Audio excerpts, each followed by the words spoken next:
notre invitée politique ce matin, c'est Maude Bréjon. Bonjour. Bonjour. Merci beaucoup d'être là. Vous êtes députée des Hauts-de-Seine, porte-parole de Renaissance, le mouvement de la majorité présidentielle. Et on est ensemble pendant 20 minutes pour une interview en partenariat avec la presse quotidienne régionale représentée par Fabrice Vesser-Redon du groupe EBRA, les journaux régionaux de l'Est de la France. Bonjour Fabrice. Bonjour Oriane, bonjour Maude Bréjon. Maude Bréjon, on va évidemment parler de ce qu'a dit Emmanuel Macron. Ce week-end, il maintient Elisabeth Borne à son poste de première ministre. Je le cite, voyons les refus et les disponibilités qui se sont exprimés lors des premiers échanges avec les forces politiques. Est-ce qu'Elisabeth Borne, ça reste une ministre par défaut ? Absolument pas, et ça n'a jamais été le cas. Elisabeth Borne, elle a été nommée première ministre par le président de la République de par ses compétences, de par son expérience. Elle a eu une carrière professionnelle très riche, elle a eu une carrière politique où elle a su mener des réformes qui étaient des réformes difficiles. Et donc aujourd'hui, elle a cette mission qui lui a été réaffirmée, si je puis dire, par le président de la République auprès de vos confrères de l'AFP, d'arriver à continuer à discuter, à concerter avec les forces politiques. C'est ce qu'elle fera cette semaine. L'objectif, c'est d'arriver à savoir jusqu'où on peut aller sur, par exemple, un accord de gouvernement, ce à quoi sont prêts à s'engager les oppositions. Et une fois que ce travail aura été réalisé, proposer au président de la République la formation d'un gouvernement qui doit être un gouvernement d'action, parce que ne l'oublions pas, derrière les logiques qui peuvent apparaître parfois comptables pour vos téléspectateurs de nombre de votants, il y a des problématiques extrêmement concrètes, comme par exemple la question du pouvoir d'achat, sur lequel on est tous attendus, peu importe nos groupes ou nos partis politiques d'appartenance. Et on va en parler, mais ne pas changer de première ministre alors que les urnes ont parlé dimanche dernier, ça peut quand même donner le sentiment de ne pas avoir écouté le message des Français. Je remarque, ça vous aura pas échappé, qu'Elisabeth Borne, elle a été élue dans sa circonscription. Les Français lui ont fait confiance. Les habitants du Calvados. Les habitants du Calvados, sa circonscription. Oui. Oui, Fabien Roussel, Robert Ménard, Yannick Jadot ne disent pas non à un gouvernement d'union nationale. Est-ce qu'il faut le faire ? Je crois qu'on a besoin de créer un gouvernement de femmes et d'hommes de bonne volonté et des majorités de projets et des majorités d'objectifs. Donc c'est le travail, et je le redis, qui est mené par Elisabeth Borne. Regardons ce que nous, on veut faire. On veut, par exemple, tendre vers le plein emploi. On veut engager une transition énergétique qui se base sur le nucléaire et sur les énergies renouvelables. Tout un tas de points comme ça sur lesquels on doit réussir à converger. Donc moi, j'invite, sans rentrer dans les noms des uns et des autres, mais toutes celles et ceux qui ont envie que la France avance, qui, comme nous, ont la conviction que les Français ont donné une majorité relative au président, mais à aucun moment n'ont fait le choix d'une majorité de blocage à travailler et à avancer avec nous. Vous parlez de conviction, vous venez de prononcer le mot, justement. Et toutes les personnes que je viens de citer ont des convictions qui sont assez différentes des vôtres. En réalité, demain, vous seriez prête, par exemple, à soutenir un gouvernement auquel appartient le Rassemblement national ou des gens proches du Rassemblement national ? Non, et le président de la République a été extrêmement clair là-dessus. Ces discussions, elles sont entamées avec les partis de gouvernement, ceux qui sont prêts à prendre leurs responsabilités, ceux qui sont prêts à accepter de faire des compromis aussi, parce que dans la situation dans laquelle on est, on n'appliquera pas le programme des uns ou des autres de façon complètement entière et parfaite. De plus, le Rassemblement national est pour moi un parti d'extrême droite. Je pense qu'il y a une ligne rouge extrêmement claire. On l'a toujours tenue. C'est au cœur de notre ADN. Voilà. Maintenant, les autres formations politiques, je pense par exemple au Parti socialiste, je pense par exemple aux Républicains. Il faut qu'on se mette autour de la table, c'est ce que fait la Première ministre, et arriver à savoir quels sont nos plus petits dénominateurs communs et ce sur quoi on peut avancer ensemble. Sauf qu'en excluant la France Insoumise et le Rassemblement National, vous excluez les deux principaux groupes d'opposition. C'est les groupes d'opposition qui ont le plus de députés. Est-ce qu'il n'y a pas une forme de mépris par rapport au vote des Français de dimanche dernier ? Non, et je voudrais être extrêmement claire. On a une hostilité vis-à-vis des projets, des programmes portés par Jean-Luc Mélenchon et par Marine Le Pen. On n'a pas d'hostilité vis-à-vis de leurs électeurs. Moi, j'entends un vote qui s'est tourné vers le Rassemblement national, qui peut être un vote de désespoir, parce qu'il y a des vraies problématiques sur le pouvoir d'achat, parce que les services publics se sont éloignés depuis 20-30 ans. Il ne s'agit pas de juger ou de laisser penser que les gens auraient mal voté. Ce serait effectivement extrêmement méprisant. Donc écoutons quelles sont ces attentes. Mais sauf que les électeurs, ils ont donné un mandat à 89 députés du Rassemblement national. Quand Elisabeth Borne, jeudi soir, dit les amendements qui viennent seulement du Rassemblement national, on n'en tiendra pas compte. Est-ce qu'il n'y a pas aussi un manque de respect vis-à-vis du vote des électeurs ? Non, parce on veut travailler travailler, encore une fois, pour l'intérêt de tous les Français. Moi, je suis députée de la 13e circonscription des Hauts-de-Seine. Eh bien, j'ai été élue par mes électeurs, mais je considère l'ensemble des habitants de Antony, de Sceaux, de Bourg-la-Reine, de Châtenay-Malabry, qu'ils aient voté pour moi ou pour mes concurrents lors des élections. Et c'est à tous qu'on doit leur répondre. Maintenant, encore une fois, on a une ligne qui doit être très claire vis-à-vis de l'extrême droite. On l'a redit, par exemple, à l'entre-deux tours des législatives, lorsqu'il y avait des duels qui opposaient la NUPS au Rassemblement national, en disant pas une voix pour le Rassemblement national. NUPS, Rassemblement national, il y a des tiraillements entre eux pour savoir qui est le premier groupe d'opposition. À vos yeux, c'est qui le chef de l'opposition aujourd'hui ? Moi, j'ai pas donné des cartons jaunes ou des cartons rouges ou à faire l'arbitre entre les groupes des uns ou des autres. Donc voilà, je rentrerai pas dans ce débat-là. Je pense que ça intéresse assez peu de monde. Mais qu'est-ce que vous êtes prêts, vous, parce qu'il y a des discussions cette semaine. Bon, dans des discussions, il faut que chacun amène un petit peu quelque chose.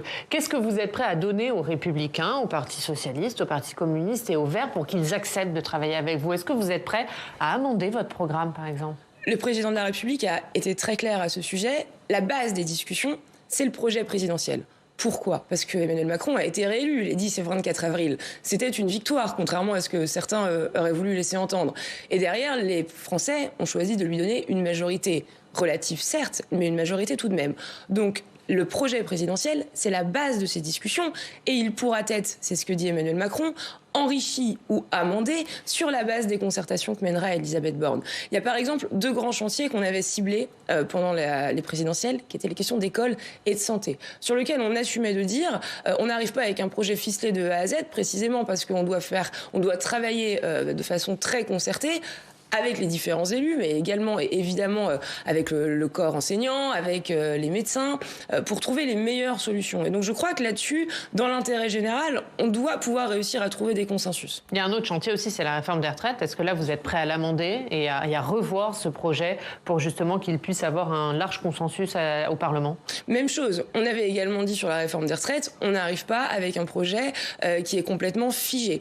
On a un objectif général, il y a une philosophie dans cette réforme qui est d'une part d'avoir un système qui doit être plus juste, et c'est pour ça qu'on propose une retraite minimum à 1 100 €, c'est pour ça qu'on propose de revoir les notions de pénibilité et de carrière longue, et en même temps ce système il doit être équilibré sur la durée, il doit être pérenne, parce que moi aujourd'hui je travaille pour payer la retraite de mes parents, j'espère que demain mes enfants pourront travailler pour payer la mienne également.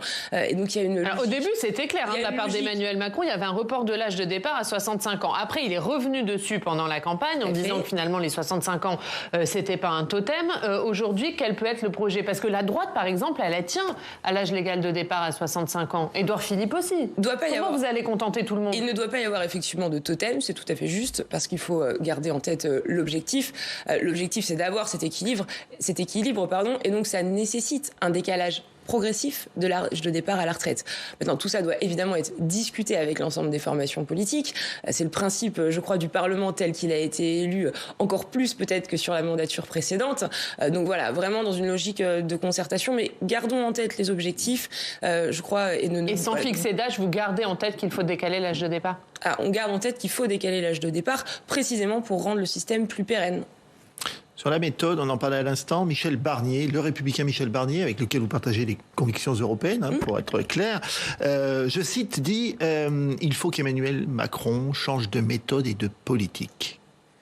Je ne sais pas ce que veut dire Michel Barnier en disant que le président doit changer de méthode et de politique. Sur la question de la méthode, dès les présidentielles, Emmanuel Macron a mis en avant cette nécessaire nouvelle méthode de discuter plus, de discuter mieux, avec les différentes forces politiques, avec les partenaires sociaux, avec les corps intermédiaires, avec les élus locaux. C'est ce qu'on avait comme volonté et c'est ce qu'on a encore plus aujourd'hui du fait du vote qu'a été celui des Français. Et c'est ce que vous avez eu du mal à faire dans le quinquennat précédent. Les 12 et 19 juin. Maintenant, moi, je voudrais rappeler à chacun que pour dialoguer, faut être 2. Enfin, faut être au moins 2. Le président de la République, il a tendu 4 fois la main cette semaine, enfin depuis 7 jours. Une première fois dimanche soir par la voix d'Elisabeth Borne, le soir du second tour des élections législatives, et puis en dialoguant avec les différentes formations politiques mardi et mercredi, et puis une troisième fois lors de son allocution mercredi soir, et encore dimanche, hier, auprès de vos confrères de l'AFP.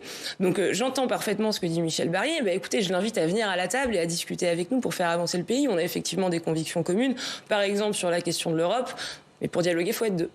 Mais ça veut dire qu'il est prêt à un changement de méthode, Emmanuel Macron. Il est prêt à plus écouter le Parlement. Parce que, d'accord, il fait des concertations. Mais dans le quinquennat précédent, les oppositions, elles n'ont pas été franchement écoutées au Parlement. Il a lui-même prôné ce changement de méthode dès les présidentielles, avant qu'on connaisse le résultat des élections législatives. Donc en fait, tout ça est cohérent. Maintenant, on doit le mettre en œuvre. Charge à chacun, j'ai envie de dire, d'y mettre du sien et de faire avancer ce dialogue, parce qu'encore une fois, on est tous comptables devant nos électeurs. Moi, c'est ce que je dis aux députés des autres formations politiques. Quand on rentrera en circonscription dans quelques jours et qu'on ne se sera pas mis d'accord, par exemple, sur les questions de pouvoir d'achat, on sera tous comptables et on devra tous l'expliquer. On devra tous expliquer aux retraités que leur retraite peut-être n'augmentera pas parce qu'on ne s'est pas accordé sur l'indexation des retraites, sur l'inflation pour le mois d'août. Je crois qu'encore une fois, on a vraiment besoin de responsabilité et de plus de concertation. Un mot sur les jours à venir. Se pose la question du vote de confiance. Elisabeth Borne n'a pas tranché. En tout cas, jeudi soir, elle n'a pas dit qu'elle avait tranché. Est-ce que vous pouvez vous passer d'un vote de confiance pour entamer ce quinquennat, politiquement parlant, je passe? Est-ce que ce ne serait pas un mauvais signal? Déjà, le vote de confiance, je le disais, je crois qu'elle l'a d'abord eu dans sa circonscription, en étant réélue dans un contexte qui était difficile. Maintenant, c'est à elle et peut-être au regard des consultations et des concertations qui amènera les heures et les jours à venir de prendre sa décision, donc je ne m'exprimerai pas à sa place. Très concrètement, qu'est-ce que ça va changer? J'entends par exemple Jean-Luc Mélenchon, enfin plus généralement la France insoumise. Lorsqu'on a fait des votes de confiance précédemment, est-ce qu'ils ont estimé que les premiers ministres étaient plus légitimes? Est-ce que ça a changé leur comportement, leur posture vis-à-vis du gouvernement? Pas forcément. Donc je crois que voilà, ils sont aussi là dans une forme de tactique et de communication qui s'avère un peu politicienne. Puisqu'on parle de la France insoumise, Adrien Quatennens a confirmé qu'Éric Coquerel serait le candidat de la NUP pour la commission des finances, puisque cette semaine, l'Assemblée doit élire ses commissions. Vous nous confirmez que la majorité présidentielle ne prendra pas part au vote? La majorité présidentielle ne prendra pas part au vote. En revanche, et c'est normal, ce ne sera pas à nous de faire l'arbitre entre les uns et les autres. Le Rassemblement national, la NUP, qui arrive ou pas à se mettre d'accord autour d'un candidat. Peu vous importe. L'important pour moi, c'est d'avoir quelqu'un qui soit compétent et responsable à la tête de cette commission, parce que ça engendre, ça donne à la personne qui sera président, des prérogatives et des responsabilités qui sont importantes. Et donc j'espère que voilà, chacun... Donc Éric Coquerel, ce serait une bonne personne? Président de la commission des finances. Je ne vais pas donner des notes ou des uns ou des autres, mais j'espère que chaque groupe politique d'opposition prendra ses responsabilités pour présenter un candidat à la hauteur de la fonction. Vous trouvez ça bien que la NUP, qui siège en 4 groupes, s'allie justement pour faire barrage au Rassemblement national sur ce poste? Encore une fois, c'est leur problématique intergroupe à eux, et c'est pas à une députée de la majorité présidentielle de porter des jugements sur ces calculs-là. On a bien compris, vous restez en marge de leur querelle. Oui, mais de la même pourtant, ce sont vos opposants. Mais de la même façon que j'estime qu'ils n'ont pas, eux, à s'immiscer dans les problématiques ou dans les logiques que peuvent avoir la majorité présidentielle. Voilà, ils ont une question de candidat, ils ont une question mathématique quasi comptable. C'est à eux de la gérer, c'est à eux de la résoudre. Nous, on respecte ce principe qui est que la majorité ne prend pas part au vote. Autre question à laquelle il va falloir répondre, c'est quel président ou quelle présidente pour l'Assemblée nationale? Vous êtes une toute nouvelle députée depuis quelques jours. Yaël Braun-Pivet a quitté le gouvernement pour briguer la présidence de l'Assemblée nationale. Ça serait la première fois qu'une femme accède au perchoir. Tout à fait. Alors, vous en attendez quelque chose en matière de gouvernance de l'Assemblée nationale? Est-ce que vous, en tant que femme et jeune députée, vous attendez quelque chose de cette élection? Alors, rappelons d'abord que Yaël Braun-Pivet, c'est la candidate qui a été élue au sein de la majorité présidentielle, des différentes composantes de la majorité présidentielle à l'Assemblée nationale, pour être notre candidate commune. Pourquoi on l'a élue? Et qui sera élue demain présidente de l'Assemblée nationale, sauf énorme surprise. On ne l'a pas élue en premier lieu parce que Yaël Braun-Pivet est une femme. On l'a d'abord élue parce qu'elle est compétente, qu'elle a su montrer lors du mandat précédent sa capacité de travail, sa capacité d'écoute quand elle était présidente de la commission des lois, parce qu'elle a une expérience politique et en même temps une expérience issue de la société civile qui, je crois, en font un profil particulièrement adapté à la situation qu'on est en train de traverser. Donc moi, je suis très heureuse, et bien sûr en tant que femme, parce que c'est historique, qu'on ait une femme qui prenne cette présidence-là. Ça montre... Ça peut apporter quelque chose au fonctionnement de la vie politique de l'Assemblée nationale? Je crois que la parité apporte toujours quelque chose, et que le fait d'avoir des femmes et des hommes apporte toujours quelque chose. Puis ça montre qu'on rentre dans une nouvelle ère. On a une présidente de groupe qui est Aurore Bergé. On aura, je l'espère, une présidente de l'Assemblée nationale qui sera Yaël Braun-Pivet. Et on a une première ministre qui est Elisabeth Borne. Si on nous avait dit ça il y a quelques années, on n'y aurait pas forcément cru. C'est une vraie avancée et donc je pense qu'on peut largement s'en réjouir. Puisqu'on parle des femmes, on va parler de l'IVG, puisque la Cour suprême américaine a décidé de supprimer le droit à l'avortement. Aurore Bergé a annoncé ce week-end que la majorité présidentielle déposait une proposition de loi constitutionnelle pour inscrire ce droit à l'avortement dans la Constitution, sauf que dans le précédent quinquennat, vous vous y êtes opposé lorsque la gauche vous demandait de le faire. Pourquoi ce revirement ?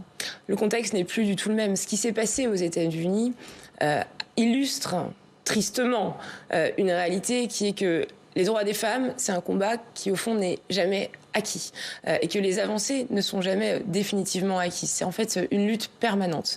Est-ce que les droits des femmes, est-ce que le recours à l'avortement, à l'IVG, est mis en danger aujourd'hui en France ? Non.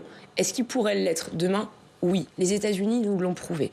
Donc, fort de on aurait pu dire la même chose il y a 3 ans. Pourquoi il y a 3 ans vous l'avez refusé ? Fort de cette triste illustration, on prend nos responsabilités et j'espère que l'ensemble des formations politiques, sans regarder vers le passé, sans savoir qui a déposé la proposition de loi, mais vraiment dans l'intérêt supérieur des femmes et du droit des femmes, se rallieront à cette cause qui est très importante et qui, je crois, transcende complètement, ou devrait complètement transcender les clivages partisans. Oui, devrait, parce que François Bayrou, par exemple, qui est le président du MoDem, qui est quand même une composante forte de la majorité, se demande si c'est utile pour le pays en ce moment. Qu'est-ce que vous dites de ça ?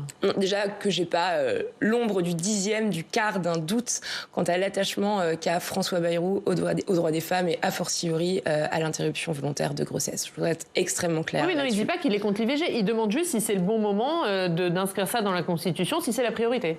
François Bayrou, vous le savez, est un homme libre, libre de parole et c'est bien normal. Moi, je crois qu'il n'y a pas à mettre, à essayer de savoir ce qui est par exemple le plus important entre l'interruption volontaire de grossesse et le pouvoir d'achat. C'est extrêmement différent. On a aujourd'hui un contexte international qui nous rappelle à quel point il est nécessaire de préserver ces droits-là. Peut-être que ce n'est pas le sujet duquel on parle sur les plateaux télé en ce moment, mais pour des femmes, pour un certain nombre de femmes, ça reste quand même leur quotidien. C'est un enjeu extrêmement important. Et donc, je crois que si on attend précisément que ce droit-là soit remis en cause, en fait, il sera probablement trop tard. Mais pourquoi vous l'avez refusé il y a 3 ans ? Parce que ça venait de la gauche ? Non, pas parce que ça venait de la gauche, parce qu'on était dans un contexte différent. On traversait aussi des crises qui étaient très présentes. Et donc, on s'attelait à autre chose. Il n'y avait pas ce qui se passe notamment aux États-Unis aujourd'hui. Ça suscite peut-être une forme de prise de conscience collective et c'est tant mieux. Je pense qu'il ne faut pas éternellement ressasser le passé. Moi, j'entends complètement ces questions-là. Maintenant, regardons l'avenir, regardons quel est l'objectif. Et l'objectif, c'est de protéger les droits des femmes. Est-ce qu'en filigrane, ce n'est pas aussi l'américanisation de notre société qui inquiète ? L'américanisation de notre société, c'est-à-dire ? Vous avez relevé cette onde de choc venue des États-Unis après cette décision de la Cour suprême ? Je crois qu'on voit que aux États-Unis, mais comme dans bon nombre d'autres pays, les droits des femmes parfois reculent. Donc tant qu'on est en temps calme, si je puis dire, en France, posons-nous, regardons comment est-ce qu'au contraire on peut les préserver et les sanctuariser. Je le disais, il ne faut jamais considérer que les droits qu'on a acquis le sont définitivement. C'est une lutte et c'est une conquête permanente. Aujourd'hui, on est en responsabilité et charge à nous de faire en sorte qu'ils puissent être préservés. Ça doit être le premier texte voté par le Parlement pour que le symbole soit fort ? Ça, c'est une discussion qui doit être menée avec l'ensemble des groupes parlementaires et ce sera le fait dans les jours et les semaines à venir, sans aucun doute. D'autant qu'il y a la question du pouvoir d'achat. Évidemment, vous nous en avez parlé hier. Il y a une tribune dans le journal du dimanche, tribune des fournisseurs d'électricité, des dirigeants d'Engie, d'EDF, de Total Energy, qui disent que la flambée des prix menace notre cohésion sociale et politique et impacte trop lourdement le pouvoir d'achat des familles. Je les cite. Est-ce qu'il faut prendre de nouvelles mesures ? Alors, le président de la République, le gouvernement, la majorité dans son ensemble a toujours eu une seule boussole, c'est de protéger les Français et de protéger les Français face à la hausse des prix. On a mis en place le bouclier tarifaire, on a mis en place la remise à la pompe sur le carburant. Et donc on doit, je crois, faire perdurer ces mesures. Ça nécessite d'avoir une majorité pour le voter. Et là, encore une fois, à chacun de prendre ses responsabilités, la majorité présidentielle, bien sûr, mais également l'opposition. Il y a 2 choses. Il y a d'abord un contexte, qui est celui qu'on est en train de traverser, a fait qu'effectivement, le gaz en provenance de Russie qui se fait de plus en plus rare, avec des moyens pilotables en Europe qui sont très contraints. En France, parce que une partie des réacteurs nucléaires sont à l'arrêt, de façon plus générale en Europe, parce que certains pays ont décidé de les fermer, et puis des ressources hydrauliques qui sont sous tension du fait des conditions météorologiques. Donc il faut arriver à y répondre de façon extrêmement rapide. Ça passe par les questions de soutien au pouvoir d'achat que je viens d'évoquer. Ça passe aussi par la notion de sobriété. Il va falloir consommer moins, et consommer moins le plus rapidement possible. Agnès Pannier-Runacher a lancé une concertation pour avoir un grand plan de sobriété qui concerne les particuliers, mais qui concerne les entreprises, qui concerne les questions résidentielles, qui concerne les plus gros consommateurs. Et c'est extrêmement important, d'une part parce que consommer moins dès maintenant, c'est ce qui nous permettra de passer l'hiver et de passer les pointes de consommation plus facilement dans quelques mois. Et puis c'est aussi ce qui permettra d'arriver à maintenir les prix le plus bas possible. Mais est-ce qu'il va falloir imposer des restrictions? Restrictions aux entreprises, restrictions aux particuliers? C'est le cas dans d'autres pays du monde. Hein. Bien sûr, d'autres pays le font, et justement, d'où la nécessité d'anticiper pour réfléchir avec eux, avant d'arriver à des impositions qui pourraient être brutales. Comment est-ce qu'on trouve le meilleur plan de sobriété possible? Où est-ce qu'on a des marges? Comment est-ce qu'on peut faire en sorte que chacun consomme moins? Et donc là, on a une responsabilité qui est individuelle et qui est collective, qui est menée, et avec ce plan qui est mené par Agnès Pannier-Runacher. Donc encore une fois, c'est vraiment, on soutient le pouvoir d'achat sur la question des prix, on lance un grand plan de sobriété, et puis il y a une perspective de plus long terme, qui est qu'on a besoin d'avoir davantage de moyens de production chez nous. On ne doit plus dépendre du gaz russe. C'est pour ça que Emmanuel Macron expliquait pendant la présidentielle qu'il fallait que la France soit le premier pays de l'Union européenne, la première grande nation à sortir des énergies fossiles. Parce qu'on voit... Sauf que dans le même temps, vous relancez des centrales à charbon. On voit que ça nous met en tension sur la sécurité d'approvisionnement, on voit que ça nous met en tension sur les prix, d'où cette volonté de développer massivement et les énergies renouvelables et les centrales nucléaires. Ce sera une bonne chose pour le pouvoir d'achat, ce serait une bonne chose pour le climat et ce serait une bonne chose pour l'indépendance française. Et sur les centrales à charbon, est-ce que c'est pas contradictoire de relancer des centrales à charbon? Puisque ça semble être le cas, il y a des centrales qui vont être ouvertes. On aurait tous préféré ne pas relancer la centrale à charbon de Saint-Avold. On est complètement d'accord.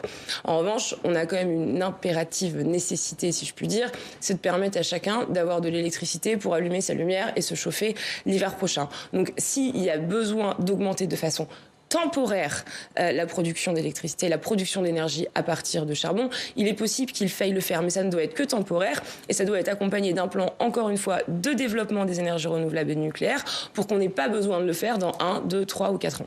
Et question sur votre parti. Oui, deux des nouveaux ministres du gouvernement qu'a nommé Emmanuel Macron sont visés par des plaintes pour viol. Qu'est-ce que, selon vous, cela dit de notre société et de notre vie politique ? Encore une fois, moi je crois personnellement et de façon très forte qu'on doit se situer dans le cadre du droit. Il y a aujourd'hui la présomption d'innocence et c'est celle-ci qui doit prévaloir. Parce que sinon on rentre dans quelque chose qui, à mon avis, peut nous mener très loin et être extrêmement dangereux. On se tient à ce cadre-là, à ce cadre du droit, et en parallèle, bien sûr, on accompagne les femmes pour qu'elles puissent porter plainte. On a formé environ 100 000 policiers. Il y a maintenant une possibilité de porter plainte hors des murs, donc hors des murs du commissariat, ce qui permet de recueillir la parole des femmes d'une façon peut-être plus confortable, si je puis dire, ou de faciliter en tout cas ce recueil de la prise de parole. Mais tout ça doit se faire dans le cadre de l'état de droit. Dernière question sur votre parti, puisque vous sortez quand même affaibli, Renaissance, l'ancien République En Marche de ces législatives. Est-ce que Stanislas Guerini peut se maintenir à la tête du parti ? Ce parti est en train d'être refondé, c'était la République En Marche, il va devenir Renaissance. Avec un nouveau président. Il y a une réécriture. Un nouveau délégué général, puisque c'est comme ça que vous l'appelez. C'est à Stanislas Guerini de dire ce qu'il compte faire. Moi, mon sentiment, connaissant un petit peu Stanislas, c'est qu'il a envie de se consacrer pleinement à sa fonction ministérielle et c'est bien normal. Et j'en profite pour saluer le travail qu'il a mené pendant 3 ans ou 4 ans, je ne sais plus exactement, à la tête de la République En Marche, dans des périodes qu'on parlait. Mais pour vous, il doit laisser sa place maintenant et se consacrer au gouvernement. Il faut refonder avec une nouvelle personne à sa tête. Il a été un excellent capitaine, c'est à lui de dire ce qu'il veut faire. On a l'impression que vous... Ma conviction, c'est qu'il aura envie de se consacrer pleinement à sa tâche de ministre. Merci, Maud Bréjon. De garder le nom de Renaissance. Pardon ? C'est opportun de garder le nom de Renaissance que vous aviez lancé avant les législatives. On change le nom de la République En Marche pour devenir Renaissance. Oui, Renaissance, non, mais de conserver ce nom, ce projet. Oui. Bien sûr, parce que ça a du sens comme terme, comme sémantique. Et puis, ça fait référence aussi à notre histoire. Renaissance, c'était le nom de notre liste aux européennes. Ça traduit aussi cet ADN très fort d'attachement aux valeurs et à l'Union européenne qu'on a porté depuis le début de cette grande aventure en 2016. Merci, Maud Bréjon, d'avoir été notre invitée ce matin.